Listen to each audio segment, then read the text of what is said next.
Salut tout le monde, c'est Raito, on se retrouve pour le résumé complet du chapitre 1122 de One Piece. C'est parti, on commence, let's go, direct à l'essentiel, like, partage, abonne-toi si tu aimes One Piece. Donc déjà, le chapitre commence directement avec davantage de réactions qui viennent du monde entier. Par exemple, on voit Dressrosa, et en fait les gens ont peur que leur pays sombre sous la mer, vu que Vegapunk a révélé que le niveau de l'eau montait. Et on voit aussi des pirates qui pensent déjà que y a une chance qu'ils puissent dominer un jour le monde. Donc voilà, forcément, vu que les pirates, eux, ont l'habitude de naviguer sur la mer, logiquement, si le niveau monte, il y a plus de mer, donc peut-être plus de chances que les pirates dominent. On voit aussi à l'hôpital de la marine Kobe qui repense au moment où il a parlé à Luffy de ce que signifie finalement être le roi des pirates. Et Kobe, lui, il est déterminé à stopper Luffy une bonne fois pour toutes. Et il est en mode, Luffy-san, je dois mettre un terme à ton rêve. Et vers l'île plutôt de Kalai Bali, on voit Baggy qui parle à tous ses subordonnés et qui est en mode, en fait, le monde sera à moi, vous ne soyez pas ridicules, il sera à nous. Et on a tous les membres de la Cross Guild qui vont applaudir Baggy, on a Crocodile qui lui ordonne, avec beaucoup de colère, de retourner du coup à l'intérieur et de s'asseoir. Et donc Baggy va retourner à l'intérieur et va s'asseoir. Et aussi on a Katarina, Devon et Evan Augure qui sont de retour sur l'île de la ruche. Et on a Devon qui va appeler Teach justement pour parler de Caribou, puisque je rappelle, enfin voilà, ils ont bien ramené Caribou, ils ne l'ont pas tué, ils l'ont bien emmené avec eux pour voir Teach, vu que logiquement ils détenaient des informations qui pourraient intéresser Teach. Et on a Devon qui est en mode est-ce que je peux le tuer maintenant si tu es d'accord et tout, et Teach qui est en mode et non, amène-le-moi ici, je l'exécuterai personnellement si les informations qu'il détient ne sont pas suffisantes. Et donc voilà, forcément tout dépendra en fait des informations que Caribou donnera. S'il donne de grosses infos très intéressantes, il ne sera pas tué par Teach. Ensuite, retour sur l'île de Egghead où on voit, on a le message de Vegapunk qui continue avec Vegapunk qui dit et c'est la vérité, Joy Boy. Et là, pendant que Vegapunk est en train de parler, on a Warcuri qui attaque à nouveau Emmet. Et cette fois, du coup, le Dendenmushi est bel et bien détruit. L'émission du message de Vegapunk est coupée brutalement. Donc c'est la fin du message de Vegapunk. Et on a Najoro qui poursuit toujours le Thousand Sunny. Alors Saturne est sur la côte et il se régénère des dégâts qu'il a subis suite à l'attaque du coup combinée entre Luffy et Bonnet.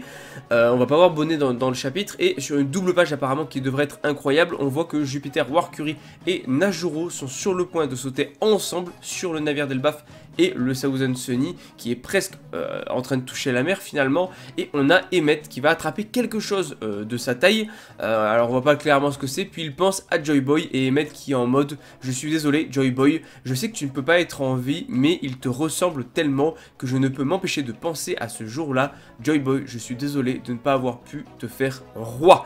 Ok, donc déjà c'est très intéressant. Ensuite on a Emmet qui va demander quelque chose à Luffy, donc quel est son nom, il va lui demander. Luffy qui lui dit je suis Monkey D. Luffy, l'homme qui deviendra le roi des pirates. Littéralement la phrase qu'il a sortie je sais pas combien de fois mais qui nous fait toujours autant vibrer. Et Emmet qui est en mode D. Voilà, la lettre D qui l'interpelle. Et Emmet qui va tirer sur la chose qui tenait autour de la taille. Ça a pour effet du coup de défaire le nœud d'une corde. Et à l'intérieur de son corps, d'un coup, il y a une multitude d'éclairs noirs qui vont sortir. Donc littéralement du haki des rois.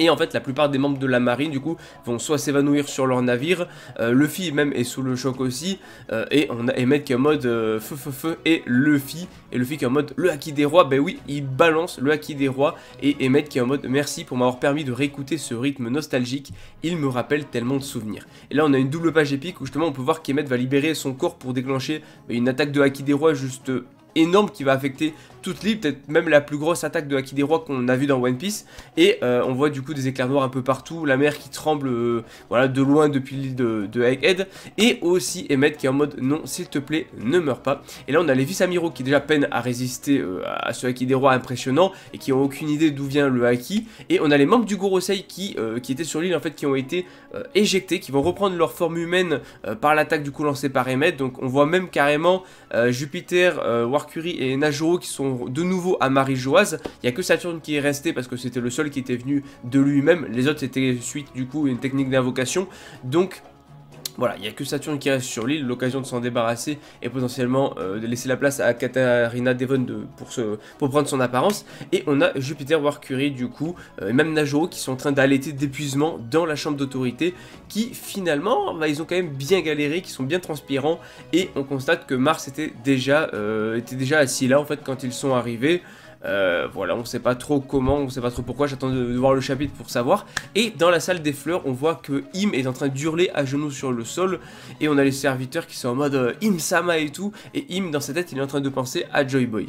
On a le Thousand Sunny qui lui va éclabousser enfin la mer, et donc s'éloigne immédiatement de l'île de Egghead aux côtés des bateaux d'Elbaf, donc ça y est c'est la fin de l'arc, et ils ont réussi plus ou moins à s'échapper, et là tout le monde sur les deux bateaux est en état de choc forcément, ils se demandent où sont passés les monstres qui étaient en train de les attaquer, où sont passés les membres du Gorosei. Il y a les géants qui sont pareils, un petit peu désorientés, et qui se demandent comment il est possible qu'un robot ait pu utiliser le Haki des Rois. C'est vrai que jusque là le Haki des Rois déjà très peu de gens pouvaient l'utiliser, et la question qui se posait c'est comment c'est possible qu'un robot l'ait, comment un robot peut avoir le Haki des Rois, mais on va avoir une explication un petit peu plus tard, vous allez voir. Donc déjà, sur la côte d'Egghead, on voit les restes d'Emmet sur le sol devant Saturne, donc probablement la dernière grosse... Enfin, voilà, Emmet a pris bien cher.